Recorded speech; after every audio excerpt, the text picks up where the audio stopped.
ಪ್ರಕೃತಿ ಅಥವರು ಇನ್ಫ್ಯಾಕ್ಟ್ ದಕ್ಷಿಣ ಕಾಶ್ಮೀರ ಅಂತಾನೆ ನಾವು ಮಡಿಕೇರಿ ಅಥವಾ ಕೊಡಗನ್ನು ಕರಿತೀವಿ.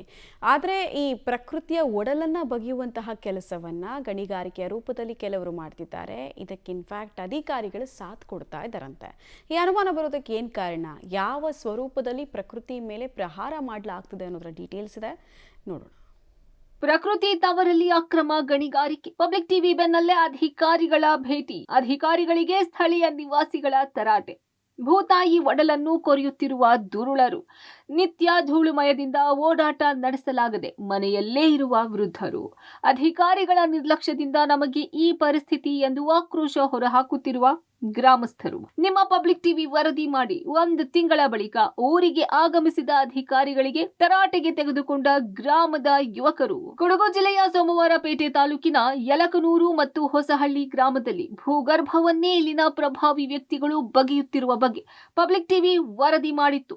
ಈ ಬೆನ್ನಲ್ಲೇ ಭೂ ವಿಜ್ಞಾನ ಇಲಾಖೆಯ ಅಧಿಕಾರಿಗಳು, ಕಂದಾಯ ಇಲಾಖೆಯ ಅಧಿಕಾರಿಗಳು, ಅರಣ್ಯ ಇಲಾಖೆಯ ಅಧಿಕಾರಿಗಳು ಗಣಿಗಾರಿಕೆ ನಡೆಯುತ್ತಿರುವ ಪ್ರದೇಶಕ್ಕೆ ಭೇಟಿ ನೀಡಿ ಅಕ್ರಮವಾಗಿ ನಡೆಯುತ್ತಿರುವ ಗಣಿಗಾರಿಕೆ ಸ್ಥಳವನ್ನು ವೀಕ್ಷಣೆ ಮಾಡಿದ್ರು.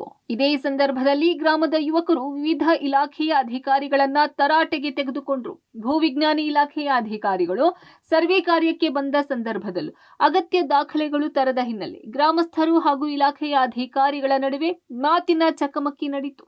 ಗಣಿಗಾರಿಕೆ ನಡೆಯುವ ಸ್ಥಳದಲ್ಲಿ ಎಲ್ಲ ಮಾನದಂಡಗಳನ್ನ ಉಲ್ಲಂಘನೆ ಮಾಡಿದ್ದಾರೆ. ಹೀಗಾಗಿ ಗಣಿಗಾರಿಕೆ ನಡೆದ ಎಲ್ಲಾ ಭಾಗದಲ್ಲೂ ಸರ್ವೆ ಕಾರ್ಯವನ್ನ ನಡೆಸಿ ಕಾನೂನು ರೀತಿಯಲ್ಲಿ ಕ್ರಮ ಜರುಗಿಸುತ್ತೇವೆ ಎಂದು ಅಧಿಕಾರಿಗಳು ತಿಳಿಸಿದ್ದಾರೆ. ಪಬ್ಲಿಕ್ ಕಂಪ್ಲೇಂಟ್ ಆದಾಗ ತಹಶೀಲ್ದಾರು ಮತ್ತು ಮೈನ್ಸ್ ಡಿಪಾರ್ಟ್ಮೆಂಟ್ನವರು ಮತ್ತು ಫಾರೆಸ್ಟ್ ರೆವಿನ್ಯೂದವರು ಇನ್ಸ್ಪೆಕ್ಷನ್ ಮಾಡಿದಾಗ ಕೆಲವೊಂದು ನ್ಯೂನತೆಗಳನ್ನ ನೋಟ್ ಮಾಡಿದ್ರು. ಆ ನ್ಯೂನತೆಗಳಿಗೆ ಸರಿಪಡಿಸ್ಕೊಳ್ಳಿಕ್ಕೆ ಕಾಲಾವಕಾಶನ ಕೊಟ್ಟಿದ್ವಿ. ಅದ್ರ ಪ್ರಕಾರ ಅವರು ನ್ಯೂನತೆಗಳನ್ನ ಕೆಲವು ಸರಿಪಡಿಸಿದೀವಿ ಅಂತ ಹೇಳ್ಬಿಟ್ಟು ರಿಟರ್ನ್ ಅಲ್ಲಿ ಕೊಟ್ಟಿದ್ದಾರೆ. ಅದರ ಬಗ್ಗೆ ವೆರಿಫಿಕೇಶನ್ಗೋಸ್ಕರ ಬಂದಿದ್ದೀವಿ. ಮತ್ತೆ ಪಬ್ಲಿಕ್ದು ಅಹವಾಲು ಕೇಳಬೇಕಿತ್ತು, ಆ ಕಾರಣಕ್ಕೆ ಬಂದಿದ್ವಿ. ಅನುಮತಿ ಪಡೆದಿದ್ದಾರೆ, ಎಂಕ್ರೋಚ್ಮೆಂಟ್ಸ್ ಇದೆ, ಮತ್ತೆ ನ್ಯೂನತೆಗಳು ಕೆಲವು ವೈಲೇಷನ್ಸ್ ಇದೆ. ಅದ್ರ ಬಗ್ಗೆ ಆಕ್ಷನ್ ಮಾಡ್ತೀವಿ. ಕೇಸ್ ಆಗ್ತದೆ, ಕೆಲವೊಂದು ದಂಡಗಳು ವಿಧಿಸಬೇಕಾಗತ್ತೆ, ಮತ್ತೆ ವೈಲೇಷನ್ಸ್ಗೆ ಬೇರೆ ಬೇರೆ ಆಕ್ಷನ್ಸ್ ಇರ್ತದೆ, ಅದನ್ನು ತಗೋತೀವಿ. ಇನ್ನು ಗ್ರಾಮಸ್ಥರು ಮಾತನಾಡಿ, ಇಲ್ಲಿಗೆ ಬಂದಿರುವ ಅಧಿಕಾರಿಗಳು ನೆಪ ಮಾತ್ರಕ್ಕೆ ಸ್ಥಳ ಪರಿಶೀಲನೆ ನಡೆಸೋಕ್ ಬಂದಿದ್ದಾರೆ. ಪ್ರಭಾವಿ ವ್ಯಕ್ತಿಗಳ ಹಣದಾಸೆಗೆ ಪ್ರಕೃತಿ ಮೇಲೆ ದೌರ್ಜನ್ಯ ಎಸಗಿದ್ರು ಯಾವುದೇ ಕ್ರಮ ಕೈಗೊಂಡಿಲ್ಲ ಎಂದು ಆಕ್ರೋಶ ಹೊರಹಾಕಿದ್ರು. ಅಲ್ಲದೆ ಪಬ್ಲಿಕ್ ಟಿವಿ ವರದಿ ಪ್ರಸಾರ ಮಾಡಿದ ಮೇಲೆ ಗಣಿಗಾರಿಕೆ ನಡೆಯುವ ಸ್ಥಳದಲ್ಲಿ ತಂತಿ ಬೇಲಿಯನ್ನ ಹಾಕಿದ್ದಾರೆ ಎಂದರು. ಎಲ್ಲ ಅಧಿಕಾರಿಗಳು ಸಹ ಸ್ಥಳ ಪರಿಶೀಲನೆ ಅಂತ ಬಂದಿದ್ದಾರೆ. ಇದೆಲ್ಲದರ ಇಂಪ್ಯಾಕ್ಟ್ ಹೇಗೆ ಅಂದರೆ, ಪಬ್ಲಿಕ್ ಟಿವಿ ಅವತ್ತು ಬಂದು ರಿಪೋರ್ಟ್ ಮಾಡಿತ್ತು. ಅದರ ಪರಿಣಾಮವಾಗಿ ಇವತ್ತು ಕೇವಲ ಎಲ್ಲ ಡಾಕ್ಯುಮೆಂಟ್ ಅವರು ಸಹ ತಂದಿಲ್ಲ, ಕ್ವಾರೆ ಮಾಲೀಕರು ಸಹ ಎಲ್ಲ ಡಾಕ್ಯುಮೆಂಟ್ಗಳನ್ನ ಡಿಪಾರ್ಟ್ಮೆಂಟಿಗೆ ಸಬ್ಮಿಟ್ ಮಾಡಿಲ್ಲ. ಆದರೆ ನೆಪ ಮಾತ್ರಕ್ಕೆ ಬೇಲಿಯನ್ನು ಮಾಡಿರುವಂಥ ಕೆಲಸವನ್ನು ಮಾಡಿದ್ದಾರೆ. ನೀವೇ ಕಂಡಾಗೆ ಕಳೆದ ಬಾರಿ ನೀವು ವರದಿ ಮಾಡಕ್ಕೆ ಬಂದಾಗ ಇಲ್ಲಿ ಯಾವುದೇ ರೀತಿ ಬೇಲಿ ಆಗಲಿ, ತಡೆಗೋಡೆ ಆಗಲಿ, ಗೇಟ್ ಆಗಲಿ ಯಾವುದೂ ಇರಲಿಲ್ಲ. ಆದರೆ ಅದನ್ನ ಮುಂದುವರೆದಾಗಿ ಯಾವುದೇ ರೀತಿಯ ಇನ್ನೂ ಸಹ ಲೋಪಗಳಿದ್ದು ಅದನ್ನ ಸರಿಪಡಿಸಿಕೊಳ್ಳುವಂಥ ಕೆಲಸ ಮಾಡಿಲ್ಲ.